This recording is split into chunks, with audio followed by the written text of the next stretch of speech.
Hi, I'm Will Fendon. For almost 20 years, I've been a residential realtor.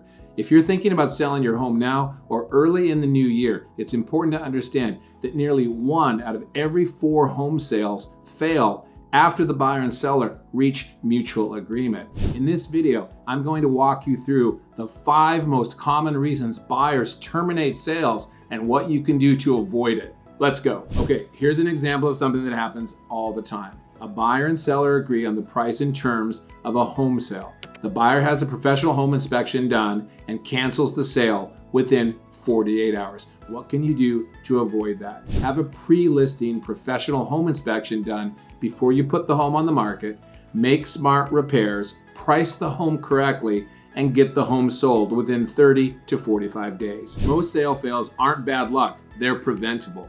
Let's run through some of the most common situations that arise and what you can do to avoid them. In my experience, the number one reason home sales fail stem from home inspections. Now, home inspection reports are always long. They can be anywhere from 40 to 75 pages long, sometimes longer. It all depends on the inspector. They can be very alarming for a buyer if the buyer's agent isn't coaching them on how to interpret the results of a home inspection. Some of the common things that come up that often spell doom for a home sale are things like roof issues, siding issues, crawl space issues, foundation issues, and more. The way you can protect yourself and put yourself in the strongest negotiating position if you're selling a home is to have a pre-listing home inspection done and then address the most serious issues that fall into the category of things that would be code compliance issues, health, fire, or safety related. You don't have to fix everything, but you should address the big things that often lead to sale fails. Another very common reason that leads to home sales failing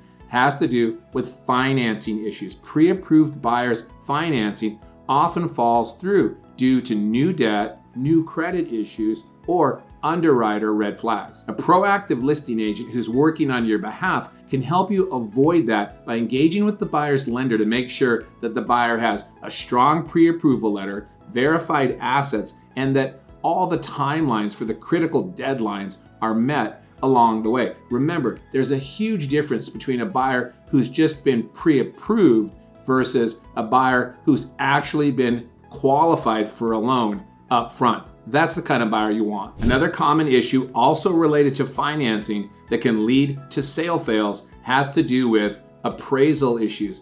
When the appraisal comes in lower than the price that the buyer and seller agreed to sell the house for, you've got an appraisal gap. What can you do? Buyers can bring in more cash to make up the difference.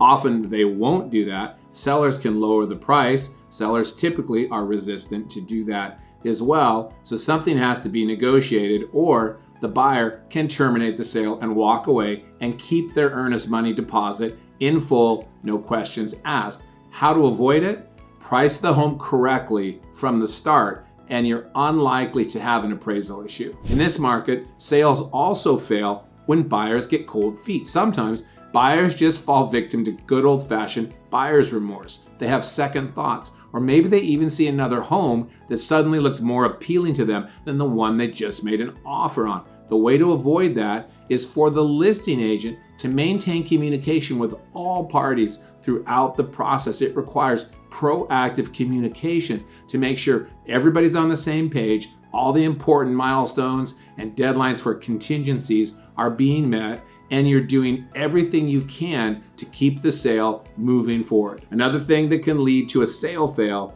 is a deal that has too many contingencies. Remember, when it comes to selling a house, it's not just about the price. If there are too many contingencies, the deal might be too complex to get it over the finish line. Sometimes an offer that's actually not the highest price can be the best offer if the terms are simple and there aren't too many contingencies. Remember, accepting an offer on your house is just step 1 in the process. To make it to the finish line, you should prepare your home for the market beforehand, review offers wisely, and avoid the common deal breakers that I've covered in this video. This time of year, I'm meeting with a lot of people who are considering selling their home just before the holidays or early in the new year to be ahead of the spring rush. If that's you, I'd love to have an exploratory conversation about how we can work together and I can help you avoid the common things that lead to sale fails, and get your home sold successfully.